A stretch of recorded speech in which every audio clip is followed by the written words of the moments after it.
The Adventures of Dick Turpin, aka Rookwood, by William Harrison Ainsworth. Chapter 1. The Vault. Let me know, therefore, fully the intent of this thy dismal preparation, this talk fit for a charnel. Webster. Within the sepulchral vault, and at midnight 2 persons were seated. The chamber was of singular construction and considerable extent. The roof was of solid stone masonry, and rose in a wide semicircular arch to the height of about 17 feet, measured from the centre of the ceiling to the ground floor, while the sides were divided by slight partition walls into ranges of low, narrow catacombs. The entrance to each cavity was surrounded by an obtusely pointed arch, resting upon slender granite pillars, and the intervening space was filled up with a variety of tablets, escutcheons, shields, and inscriptions, recording the titles and heraldic honours of the departed. There were no doors to the niches, and within might be seen piles of coffins, packed one upon another, till the floor groaned with the weight of lead. Against one of the pillars, upon a hook, hung a rack of tattered, time-out-of-mind hatchments, and in the centre of the tomb might be seen the effigies of Sir Ranulph de Rookwood, the builder of the mausoleum, and the founder of the race who slept within its walls. This statue, wrought in black marble, differed from most monumental carved work in that its posture was erect and lifelike. Sir Ranulph was represented as sheathed in a complete suit of mail, decorated with his emblazoned and gilded surcoat, his arm leaning upon the pommel of a weighty curtle-axe. The attitude was that of stern repose. A conically formed helmet rested upon the brow. The beaver was raised and revealed harsh but commanding features. The golden spur of knighthood was fixed upon the heel, and at the feet, enshrined in a costly sarcophagus of marble, dug from the same quarry as the statue, rested the mortal remains of one of the sternest knights to his mortal foe that ever put spear in the rest. Streaming in a wavering line upon the roof, the sickly flame of a candle partially fell upon the human figures before alluded to, throwing them into darkest relief and casting their opaque and fantastical shadows along the ground. An old coffin, upon a bier, we have said, served the mysterious twain for a seat. Between them stood a bottle and a glass, evidences that whatever might be the ulterior object of their stealthy communion, the immediate comfort of the creature had not been altogether overlooked. At the feet of one of the personages were laid a mattock, a horn lantern from which the candle had been removed, a crowbar, and a bunch of keys. Near to these implements of a vocation which the reader will readily surmise rested a strange superannuated terrier with a wiry back and frosted muzzle, a head minus an ear and a leg wanting a paw. His master, for such we shall suppose him, was an old man with a lofty forehead, covered with a singularly shaped nightcap, and clothed, as to his lower limbs, with tight, ribbed, grey worsted hose, ascending externally, after a bygone fashion, considerably above the knee. The old man's elbow rested upon the handle of his spade, his wrist supported his chin, and his grey glassy eyes, glimmering like marsh meteors in the candlelight, were fixed upon his companion with a glance of searching scrutiny. The object of his investigation, a much more youthful and interesting person, seemed lost in reverie, and alike insensible to time, place, and the object of the meeting. With both hands grasped round the barrel of a fowling piece, and his face leaning upon the same support, the features were entirely concealed from view. The light, too, being at the back, and shedding its rays over, rather than upon his person, aided his disguise. Yet, even thus imperfectly defined, the outline of the head and the proportions of the figure were eminently striking and symmetrical, attired in a rough forester's costume of the mode of 1737 and of the roughest texture and rudest make. His wild garb would have determined his rank as sufficiently humble in the scale of society, had not a certain loftiness of manner, and bold, though reckless deportment, argued pretensions on the part of the wearer to a more elevated station in life, and contradicted, in a great measure, the impression produced by the homely appearance of his habiliments. A cap of shaggy brown fur, fancifully but not ungracefully fashioned, covered his head, from beneath which, dropping in natural clusters over his neck and shoulders, a cloud of raven hair escaped. Subsequently, when his face was more fully revealed, it proved to be that of a young man of dark aspect and grave, melancholy expression of countenance, approaching even to the stern when at rest, though sufficiently animated and earnest when engaged in conversation or otherwise excited. His features were regular, delicately formed, and might be characterized as singularly handsome were it not for a want of roundness in the contour of the face, which gave the lineaments a thin, worn look, totally distinct, however, from haggardness or emaciation. The nose was delicate and fine, the nostril especially so, the upper lip was short, curling, graceful, and haughtily expressive.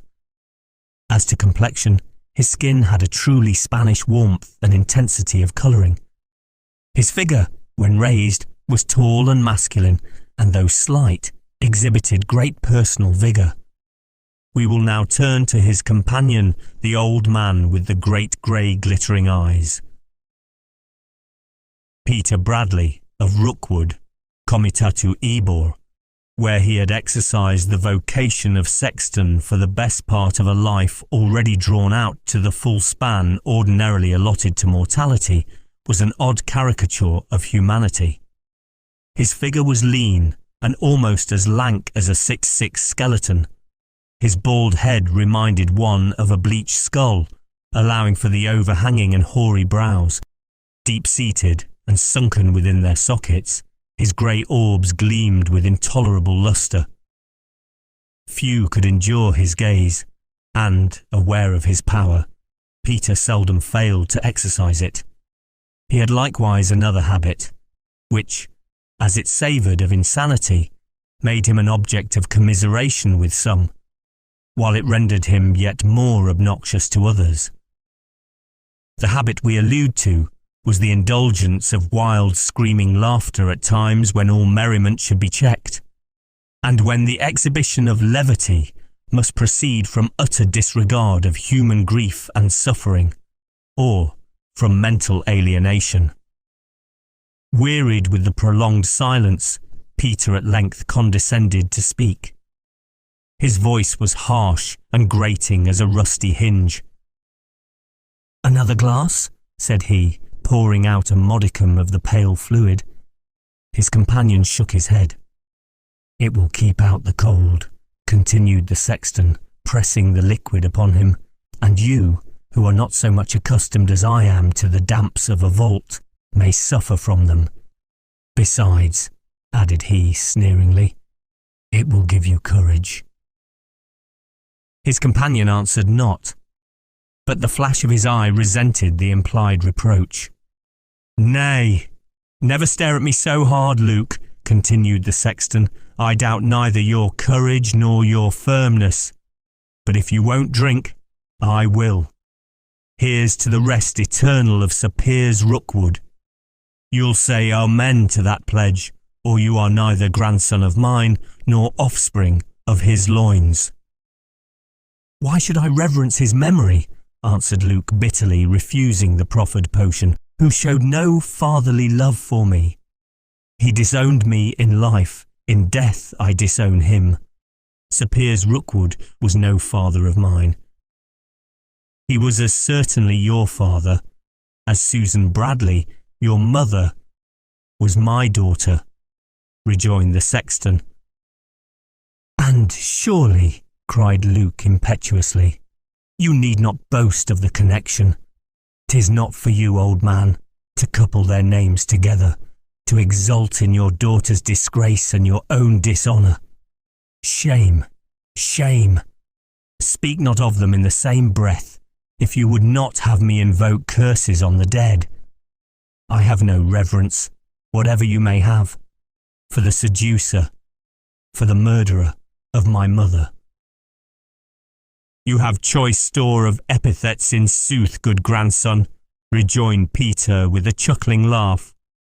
"Sir Piers, a murderer." "Tush!" exclaimed Luke indignantly. "Affect not ignorance. You have better knowledge than I have of the truth or falsehood of the dark tale that has gone abroad respecting my mother's fate, and unless report has belied you foully, had substantial reasons for keeping sealed lips on the occasion. But to change this painful subject," added he with a sudden alteration of manner, "at what hour did Sir Piers Rookwood die?" "On Thursday last in the night time. The exact hour I know not," replied the sexton. "Of what ailment?" "Neither do I know that." His end was sudden, yet not without a warning sign. "What warning?" inquired Luke. "Neither more nor less than the death omen of the house. You look astonished. Is it possible you have never heard of the ominous lime tree and the fatal bough? Why, 'tis a common tale hereabouts, and has been for centuries. Any old crone would tell it you. Peradventure, you have seen the old avenue of lime trees leading to the hall, nearly a quarter of a mile in length, and as noble a row of timber as any in the West Riding of Yorkshire. Well, there is one tree, the last on the left hand before you come to the clock house, larger than all the rest, a huge piece of timber with broad spreading branches, and of I know not what girth in the trunk. That tree is, in some mysterious manner, connected with the family of Rookwood, and immediately previous to the death of one of that line, a branch is sure to be shed from the parent stem, prognosticating his doom. But you shall hear the legend." And in a strange sepulchral tone, not inappropriate, however, to his subject, Peter chanted the following ballad: The Legend of the Lime Tree. Amid the grove o'erarched above with lime trees old and tall, the avenue that leads unto the Rookwood's ancient hall, high o'er the rest its towering crest, one tree rears to the sky, and wide out flings, like mighty wings, its arms umbrageously. 7 yards its base would scarce embrace, a goodly tree, I ween, with silver bark and foliage dark of melancholy green, and mid its boughs 2 ravens house, and build from year to year. Their black brood hatch, their black brood watch, then screaming disappear. In that old tree, when playfully the summer breezes sigh, its leaves are stirred, and there is heard a low and plaintive cry. And when in shrieks the storm blast speaks its reverend boughs among, sad wailing moans like human groans, the concert harsh prolong. But whether gale or calm prevail, or threatening cloud hath fled, by hand of fate predestinate, a limb that tree will shed. A verdant bough, untouched I trow by axe or tempest breath. To Rookwood's head, an omen dread of fast approaching death. Some think that tree instinct must be with preternatural power, like larum bell death's note to knell at fate's appointed hour, while some avow that on its bough are fearful traces seen, red as the stains from human veins, commingling with the green. Others, again, there are maintain that on the shattered bark a print is made, where fiends have laid their scathing talons dark, that, ere it falls, the raven calls thrice from that wizard bough, and that each cry doth signify what space the fates allow. In olden days, the legend says, as grim Sir Ranulph viewed a wretched hag her footsteps drag beneath his lordly wood, his bloodhounds twain he called amain, and straightway gave her chase, was never seen in forest green, so fierce, so fleet a race. With eyes of flame to Ranulph came each red and ruthless hound, while mangled, torn, a sight forlorn, the hag lay on the ground. E'en where she lay was turned the clay, and limb and reeking bone within the earth, with ribald mirth, by Ranulph grim were thrown. And while as yet the soil was wet with that poor witch's gore, a lime tree stake did Ranulph take, and pierced her bosom's core. And, strange to tell what next befell, that branch at once took root, and richly fed within its bed, strong suckers forth did shoot. From year to year fresh boughs appear, it waxes huge in size, and, with wild glee, this prodigy Sir Ranulph grim espies. One day, when he, beneath that tree, reclined in joy and pride, a branch was found upon the ground. The next, Sir Ranulph died. And from that hour a fatal power has ruled that wizard tree, to Ranulph's line a warning sign of doom and destiny. For when a bough is found, I trow, beneath its shade to lie, ere sun shall rise thrice in the skies, a Rookwood sure shall die. And such an omen preceded Sir Piers's demise, said Luke, who had listened with some attention to his grandsire's song. Unquestionably, replied the sexton. Not longer ago than Tuesday morning, I happened to be sauntering down the avenue I have just described. I know not what took me thither at that early hour, but I wandered leisurely on till I came nigh the wizard lime tree. Great heaven, what a surprise awaited me! A huge branch lay right across the path.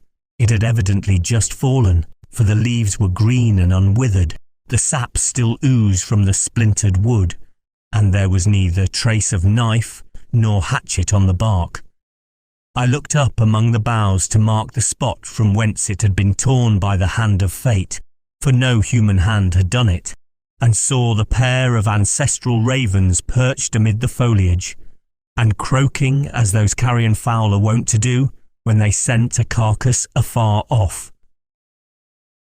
Just then, a livelier sound saluted my ears. The cheering cry of a pack of hounds resounded from the courts, and the great gates being thrown open, out issued Sir Piers, attended by a troop of his Tesson's roistering companions, all on horseback, and all making the welkin ring with their vociferations. Sir Piers laughed as loudly as the rest, but his mirth was speedily checked. No sooner had his horse, old Rook, his favourite steed, who never swerved at stake or pale before, set eyes upon the accursed branch, than he started, as if the fiend stood before him, and, rearing backwards, flung his rider from the saddle. At this moment, with loud screams, the wizard ravens took flight. Sir Piers was somewhat hurt by the fall, but he was more frightened than hurt, and though he tried to put a bold face on the matter, it was plain that his efforts to recover himself were fruitless. Dr. Titus Tyrconnell and that wild fellow Jack Palmer, who has lately come to the hall, and of whom you know something, tried to rally him. But it would not do. He broke up the day's sport and returned dejectedly to the hall. Before departing, however, he addressed a word to me in private, respecting you, and pointed, with a melancholy shake of the head, to the fatal branch. "It is my death warrant," said he gloomily. And so it proved. 2 days afterwards, his doom was accomplished. "And do you place faith in this idle legend?" asked Luke with affected indifference, although it was evident from his manner that he himself was not so entirely free from a superstitious feeling of credulity as he would have it appear. "Certes," replied the sexton, I were more difficult to be convinced than the unbelieving disciple else. Thrice hath it occurred to my own knowledge, and ever with the same result. First, with Sir Reginald. Secondly, with thy own mother. And lastly, as I have just told thee, with Sir Piers. I thought you said even now that this death omen, if such it be, was always confined to the immediate family of Rookwood, and not to mere inmates of the mansion. To the heads only of that house, be they male or female. Then how could it apply to my mother? Was she of that house? Was she a wife? Who shall say she was not? Rejoined the sexton. Who shall say she was so? Cried Luke, repeating the words with indignant emphasis. Who will avouch that? A smile, cold as a wintry sunbeam, played upon the sexton's rigid lips. I will bear this no longer, cried Luke. Anger me not, or look to yourself. In a word, have you anything to tell me respecting her? If not, let me be gone. I have, but I will not be hurried by a boy like you, replied Peter doggedly. Go, if you will, and take the consequences. My lips are sealed forever, and I have much to say, much that it behoves you to know. Be brief then. When you sought me out this morning, in my retreat with the gypsy gang at Davenham Wood, you bade me meet you in the porch of Rookwood Church at midnight. I was true to my appointment. And I will keep my promise, replied the sexton. Draw closer, that I may whisper in thine ear. Of every Rookwood who lies around us, and all that ever bore the name, except Sir Piers himself, who lies in state at the hall, are here not one, mark what I say, not one male branch of the house but has been suspected. Of what? Of murder, returned the sexton in a hissing whisper. Murder, echoed Luke, recoiling. There is one dark stain, one foul blot on all. Blood, blood hath been spilt. By all? Aye, and such blood. Theirs was no common crime. Even murder hath its degrees. Theirs was of the first class. Their wives? You cannot mean that. Aye, their wives. I do. You have heard it then? Ha! Ha! 'Tis a trick they had. Did you ever hear the old saying? No mate ever brook would a rook of the Rookwood. A merry saying it is, and true. No woman ever stood in a Rookwood's way, but she was speedily removed, that's certain. They had all, save poor Sir Piers, the knack of stopping a troublesome woman's tongue, and practised it to perfection. A rare art, eh? What have the misdeeds of his ancestry to do with Sir Piers? Muttered Luke, much less with my mother. Everything, if he could not rid himself of his wife, and she is a match for the devil himself, the mistress might be more readily set aside. Have you absolute knowledge of aught? Asked Luke, his voice tremulous with emotion. Nay, I but hinted. Such hints are worse than open speech. Let me know the worst. Did he kill her? And Luke glared at the sexton as if he would have penetrated his secret soul. But Peter was not easily fathomed. His cold, bright eye returned Luke's gaze steadfastly as he answered composedly, I have said all I know. But not all you think. Thoughts should not always find utterance, else we might often endanger our own safety and that of others. An idle subterfuge, and, from you, worse than idle. I will have an answer. Yea or nay. Was it poison? Was it steel? Enough, she died. No, it is not enough. When? Where? In her sleep? In her bed? Why, that was natural. A wrinkling smile crossed the sexton's brow. What means that horrible gleam of laughter? Exclaimed Luke, grasping the shoulder of the man of graves with such force as nearly to annihilate him. Speak, or I will strangle you. She died, you say, in her sleep? She did so, replied the sexton, shaking off Luke's hold. And was it to tell me that I had a mother's murder to avenge that you brought me to the tomb of her destroyer when he is beyond the reach of my vengeance? Luke exhibited so much frantic violence of manner and gesture that the sexton entertained some little apprehension that his intellects were unsettled by the shock of the intelligence. It was, therefore, in what he intended for a soothing tone that he attempted to solicit his grandson's attention. I will hear nothing more, interrupted Luke, and the vaulted chamber rang with his passionate lamentations. Am I the sport of this mocking fiend? Cried he, to whom my agony is derision, my despair a source of enjoyment, beneath whose withering glance my spirit shrinks, who, with half-expressed insinuations, tortures my soul, awakening fancies that goad me on to dark and desperate deeds. Dead mother, upon thee I call. If in thy grave thou canst hear the cry of thy most wretched son, yearning to avenge thee, answer me, if thou hast the power. Let me have some token of the truth or falsity of these wild suppositions, that I may wrestle against this demon.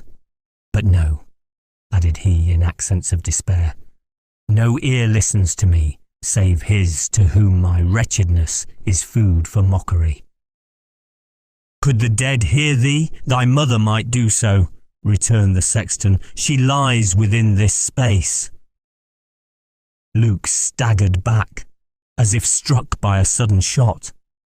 He spoke not, but fell with a violent shock against a pile of coffins, at which he caught for support. What have I done? He exclaimed, recoiling. A thundering crash resounded through the vault.